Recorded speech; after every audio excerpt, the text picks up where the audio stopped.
गौड़पादाय गौरपृष्ठाय भूतले श्रीमते भक्ति विचार विष्णु गोस्वामी नामिने श्री राधा कृष्ण नाम रसस्वाद प्रचार मोदिने श्री भक्ति सिद्धांत धारा संरक्षणे प्रभवे नमः।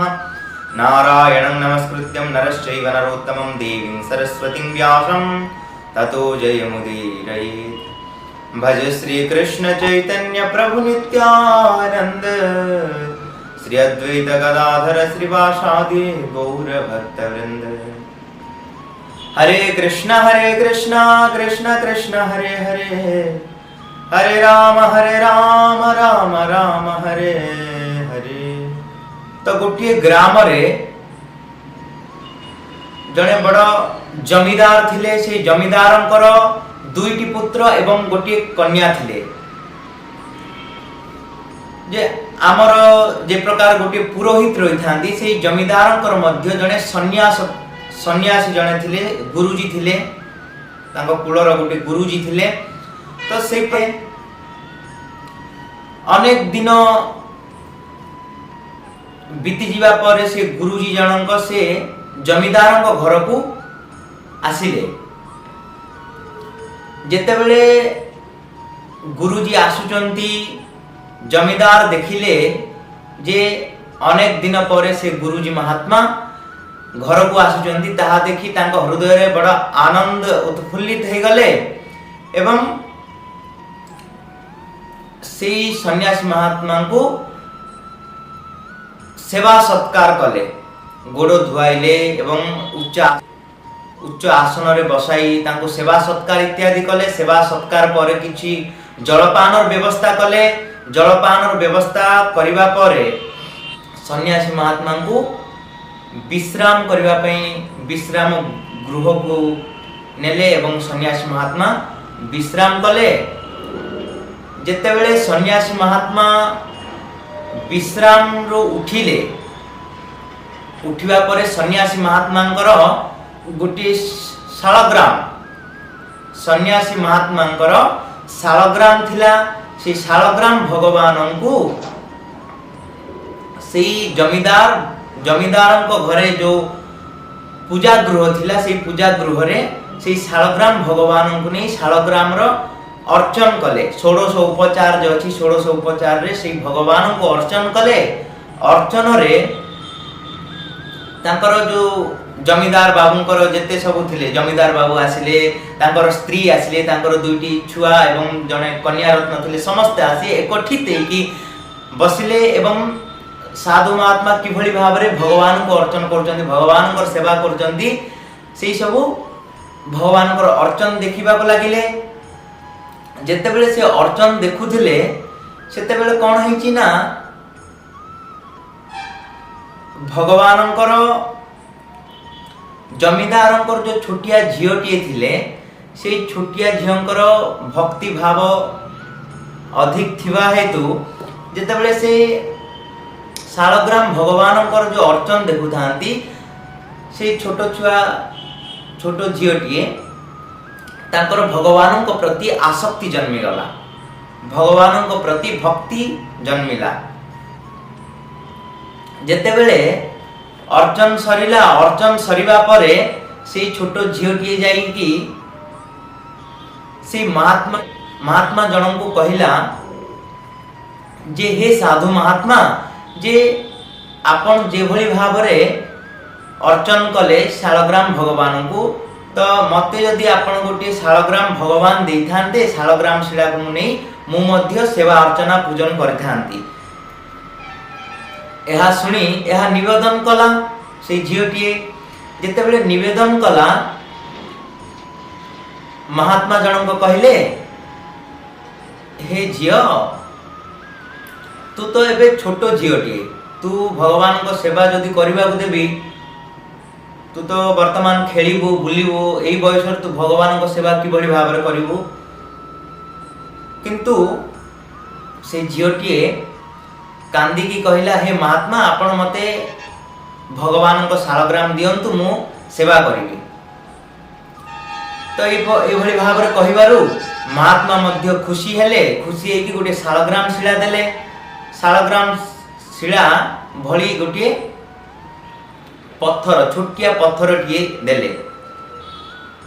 तो सेई पत्थरटीए देले एवं कहले आंकरी पूजा करे। से छोट झीलटी मध्य से छोट शिलाटी को नहीं निज ठाकुर घरे रखी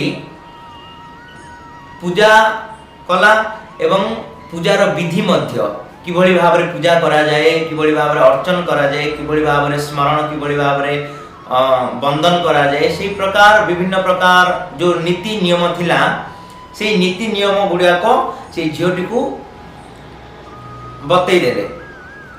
जेतेबेले झीलटी को बतैले सेतेबेले से झीलटी प्रत्येक दिन सकाळ उठे, स्नान करे, स्नान शौच आदि इत्यादि सरिवा परे से भगवान को नहीं जो साधु महात्मा जो प्रकार सेवा अर्चना जो शिखई थिले से सेवा अर्चना करने को बसी जाए। जेतेबेले सेवा अर्चना करे सेतेबेले साधु महात्मा जे प्रकार थिले से भली भाबरे से शिला को स्नान करे एवं से शिला को धूप चंदन इत्यादि की पूजन करे।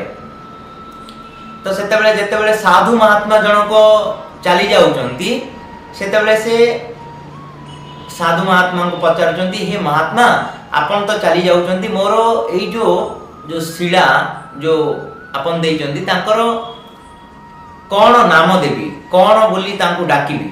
सेतेबेले महात्मा जनक प्रसन्न है कि कहले तू बाल गोपाल बोली तो ठाकुर को नाम दे। तो जेतेबेले बाल गोपाल बोली नाम देले से नाम रे ही से झियो सब बेले पूजा करे, से अर्चन करे। ए प्रकार से पूजन करे, ए प्रकार से पूजन करने को लगिला एवं निजर जो खाइबा सोइबा सब समय से ठाकुर को धरिकी रहिला एवं अर्चन बंदन इत्यादि भल भाव कला। जेतेबेले अर्चन करे वंदना करे सेतेबेले निजर खाइबा, निजर पीबा, निजर सोइबा इत्यादि मध्य भूली जाई। माँ जेतेबेले डाकु थांती मांकर डाक मध्य आको शुभ न थाए। ई प्रकार भाव विभोर भावरे से सेवा अर्चना करने को लगिला। भगवान मध्य तांकर भाव को से छोट झीलटर भाव को ग्रहण कले। भगवान मध्य अति प्रसन्न हेले। किछि दिन ए प्रकार अतिक्रम करिबा परे तांकर बापा जो थिले बापा चली गले। बापा चली जिबा परे दुई भाई जो थिले दुई भाई को ठारे एक कन्याटीए रहिबा को लागिला। ए प्रकार अनेक दिन बीती जिबा परे घर भितरे दुई भाई को मध्य रे घोर द्वेष भाव उत्पन्न हला। घोर झगड़ा हला। झगड़ा हेबा परे दुई भाई अलगा ही गले। जेतेबेले अलगा हेले सान भाई जाई कि अन्य गाँ रे एवं बड़ भाई अन्य गाँ रे रहिले। जेतेबेले अन्य गाँ रे रहिले ए झियोटी मध्य बड़ भाई मध्य ए झियो को आश्रय देले। ए झियो बड़ भाई को ठारे रहिबा को लागिले। जेतेबेले बड़ भाई को ठारे रहिबा को लागिले छोट भाई मध्य अलगा रे थिले।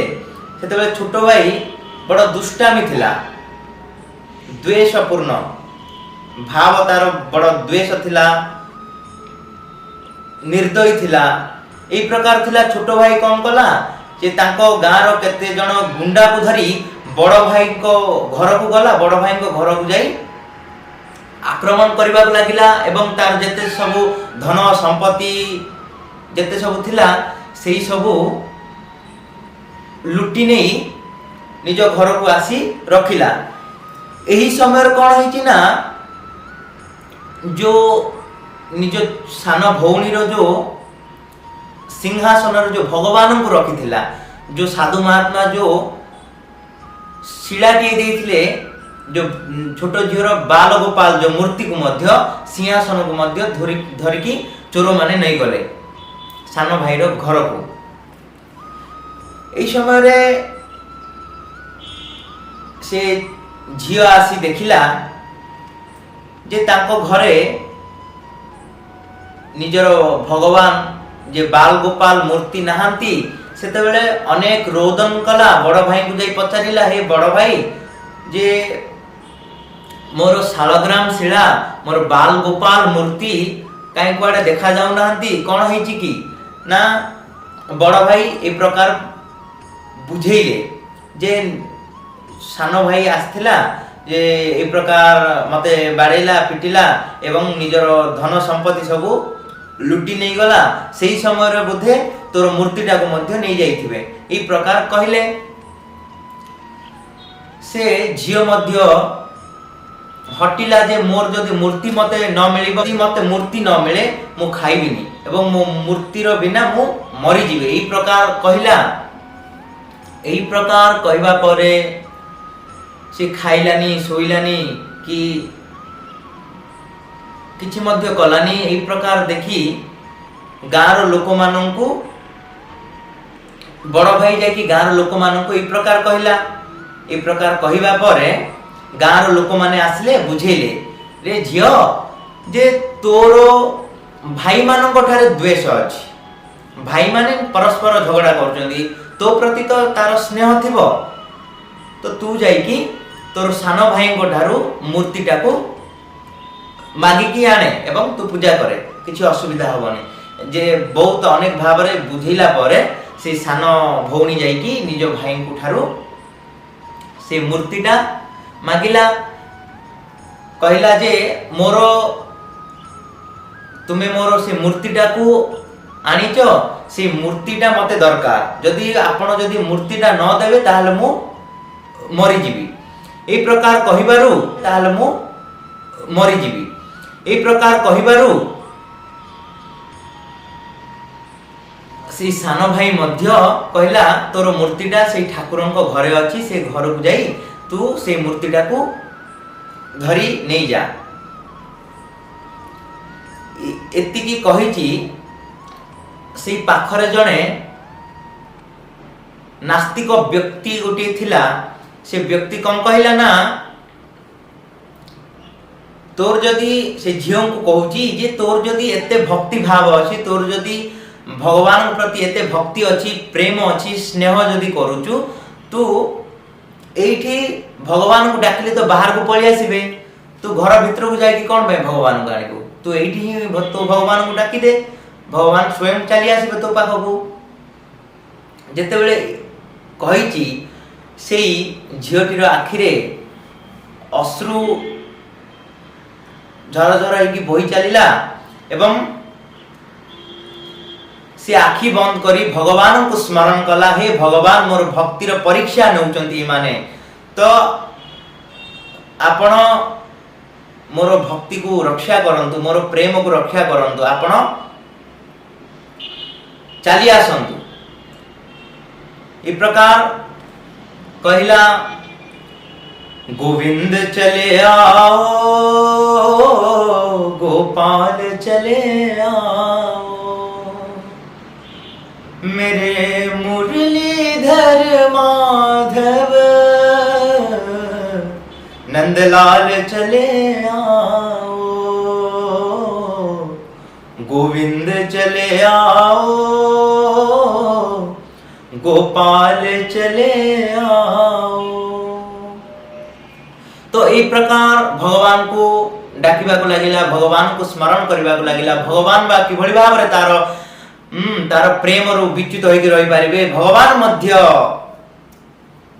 तार प्रेम को तार भाव को तार जो करिथिबा समस्त प्रकार अर्चना वंदना जो करिथिला से भाव रे मध्य भगवान स्वयं चली आसिले घर बाहर को स्वयं चली आसिले जेते बेले भगवान स्वयं चली आसिले जेते सब गां लोक थिले जे तार भाई थिला जो नास्तिक व्यक्ति मध्य थिला जेते बेले देखि जंती सेते बेले आश्चर्यान्वित हो जाइजंती जेते बेले आश्चर्य हो गले भगवान चली आसिले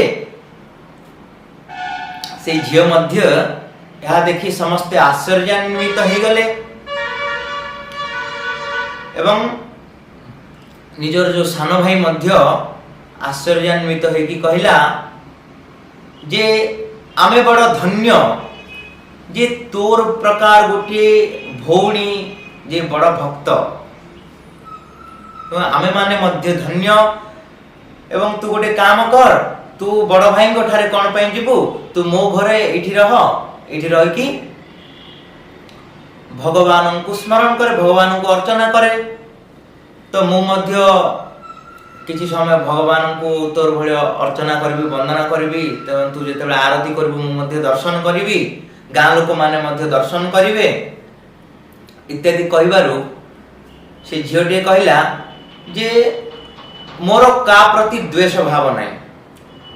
बड़ भाई अछंती, आपण मध्य अछंती सानो भाई, तो आपण मानको मध्य जो द्वेष जे जो रहिची ताहा किभଳି भाबरे दूर होई जाऊ। मु तो आपणको भौणी, मो बड़ भाई को मध्य भौणी। तो आपण गोटे काम करंतु, आम गाँ को चलंतु, एकाठी रहबा एवं भगवान को पूजा करबा, भगवान को अर्चन करबा, भगवान को वंदना स्मरण करके रहिबा। जेते बेले कहिले सेते बेले से छोट झियोटीर कथा मध्य से मानिबा को बाध्य हेले एवं बड़ बड़ भाई को निकट को गले एवं क्षमा प्रार्थना कले। क्षमा प्रार्थना करबा पर बड़ भाई मध्य तांको आश्रय देले एवं पूर्व रे जे प्रकार बापांको समय जे प्रकार मिलामिशी हेकि रहउथले सेही प्रकार पुनः घरे आनंद बढ़िबा को लागिला। भगवान को सेवा अर्चना कले, भगवान को वंदना कले, भगवान को भक्त हेले। सान भाई बड़ भाई मध्य गाँव रो अनेक लोक मध्य भगवान को भक्त हेबा को लागिले। एही प्रकार भगवान को अर्चना स्मरण वंदन करिबा दरकार।